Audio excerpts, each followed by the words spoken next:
For when Jesus was teaching his disciples, he told them, "The Son of Man is going to be delivered into the hands of the authorities, and they will kill him. And when he is killed, after 3 days he will rise." But the disciples did not understand the saying, and were afraid to ask Jesus, "Who amongst us is the greatest?" And when they came to Capernaum, they were with Jesus in the house. And Jesus asked them, "What were you discussing on the way here?" They kept silent. They had been arguing with one another about who was the greatest. Jesus sat down and called the 12. And he said to them, "If anyone would be first, he must be the servant of all." You know, Harvard psychologist Dan Gilbert did a study contrasting the present and the future that was revealing. When he asked people to describe their present or their near past, people tended to describe their lives in equal parts. About half the things that were going on around them at any given time made them happy, and about half of the things that were going around them made them unhappy. It's not an objective measure, it's just how we report our lives to others. But here's what was interesting. When we describe our future to researchers and project whether we will be happy in the future, more than 2/3 of the time, we predict that our future is going to be rosier.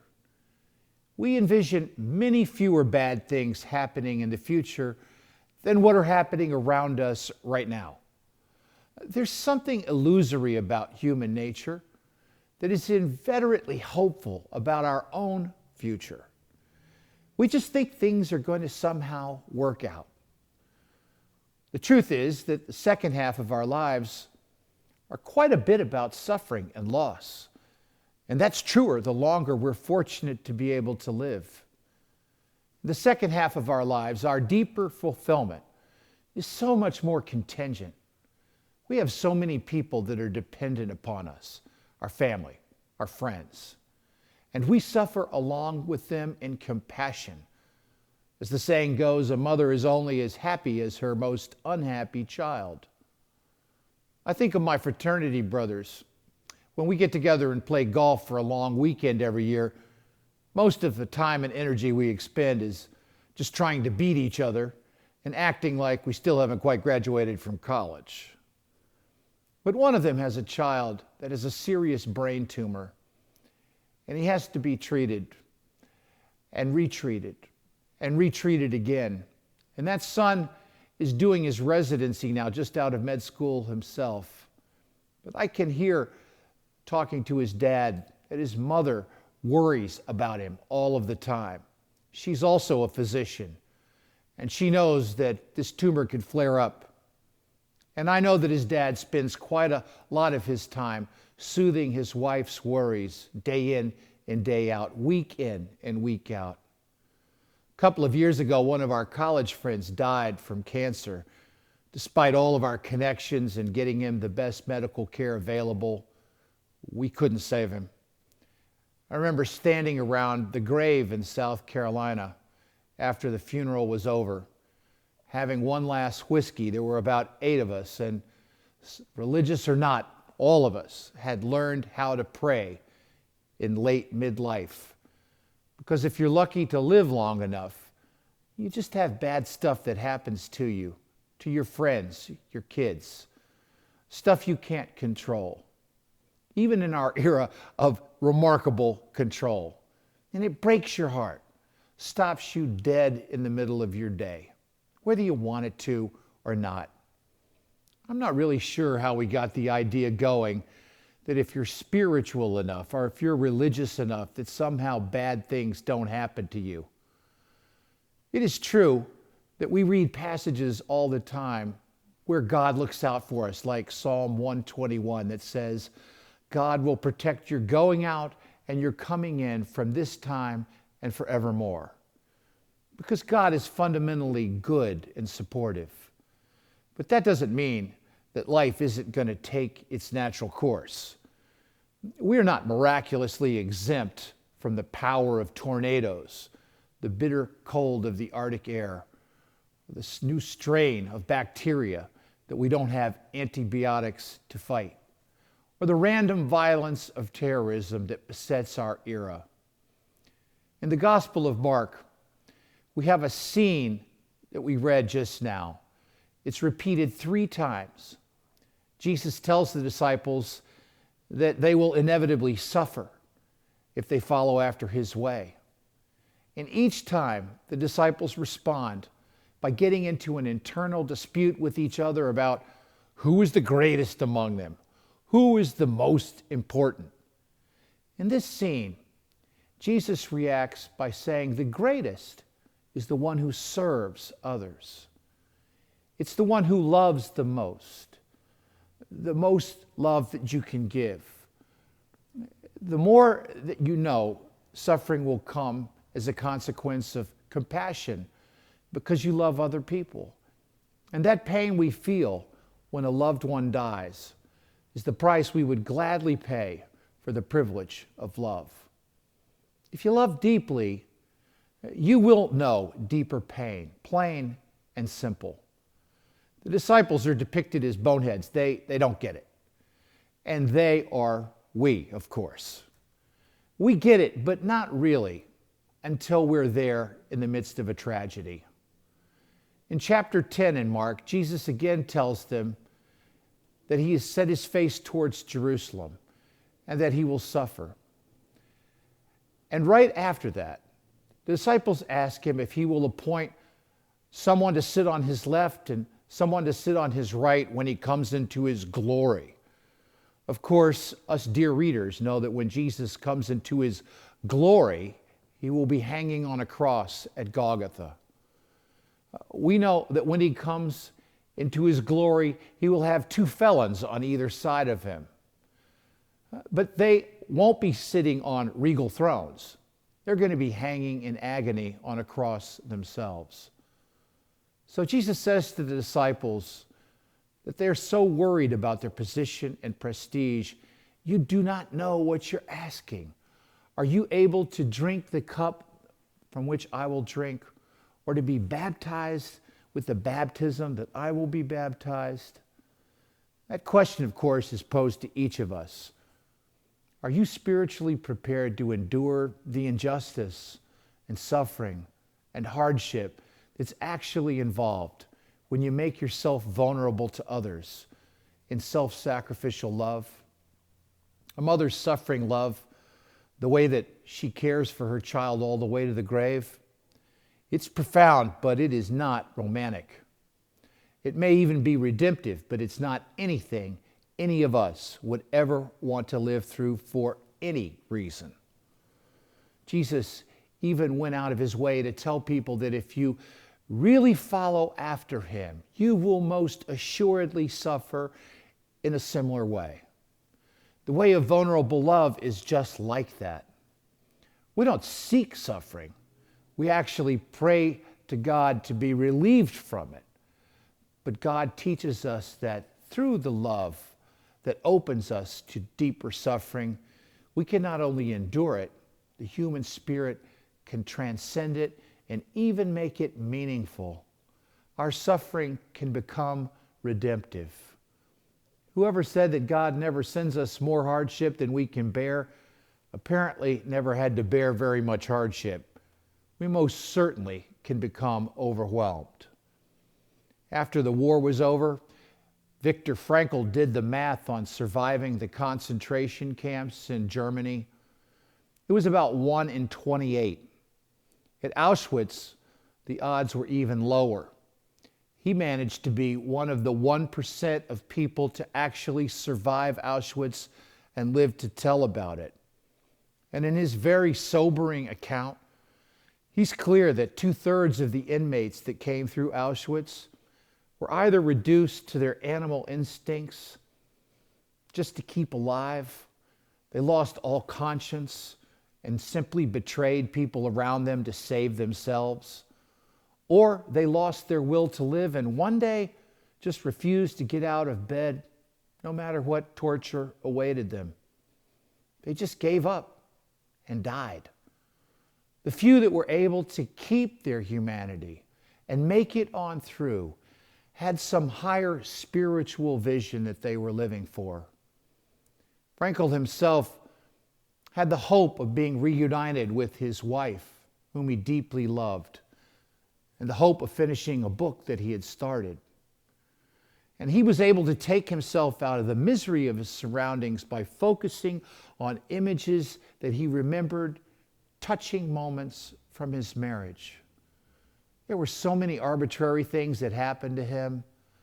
Most of them made his prospects of actually surviving more and more remote. But through the irony of history, many of these arbitrary and bad things ended up coming together in a way that he made it on through. His story reads like Yossarian in Catch-22, series of bad things leading to worse things. And one day, when it can't get any crazier or more bleak, the Americans open the gates and the nightmare is over. But for him, there was actually another wave to come even after he won his freedom. After it was all over, he discovered that his wife had died. The very thing he'd been living for was not there for him. And the loneliness and the sadness of that almost did him in. I'm sure that it almost did him in because he could never write about it. It was just too much to bear. And he could have become cynical about the ironies that are heaped on the shrapnel of war, like Kurt Vonnegut. But instead, he embarked on a quest for meaning that attended him the rest of his life. And he was guided by one of the foundational insights of our tradition, that life is precious and wonderful even in its most marginal and compromised moments. He would ask himself, I've lived through this horrible suffering, and I lived. What am I supposed to do with this experience? What is it that I should do and say, not just for me, but for all those who did not live to speak? What is my purpose now? We have only a finite amount of time left on this earth. We need to fill that remaining time with meaning and purpose so that we can find ourselves giving to others in love. It's about taking some stock of our lives, about remembering that all the stuff that has happened to us in the past has been taken up to make you who you are, for better and worse. I hope for you in this forced sabbatical that you'll be able to remember your wounds, that you'll remember the things that you've suffered through that have mangled you. Perhaps they nearly did you in.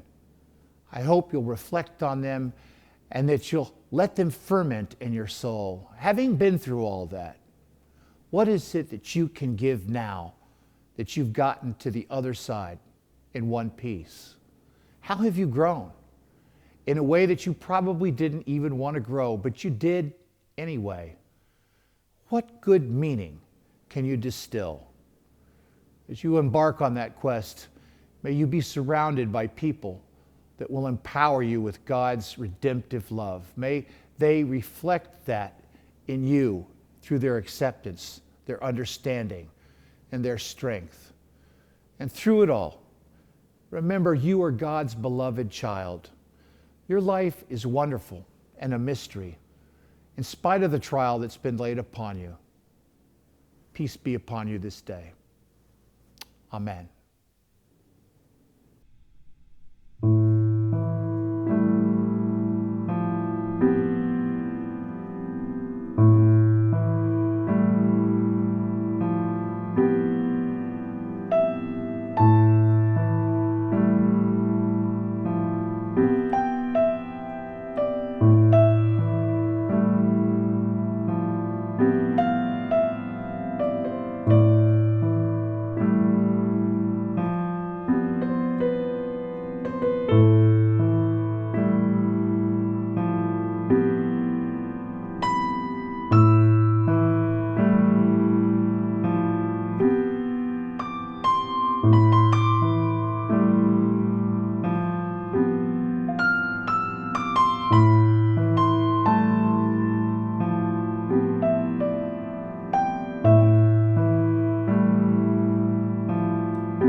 And now, as you go from this place, may God grant you a deep cherishing where you have been filled with shallow pleasures. And may God's peace transcend your anxiety. Amen.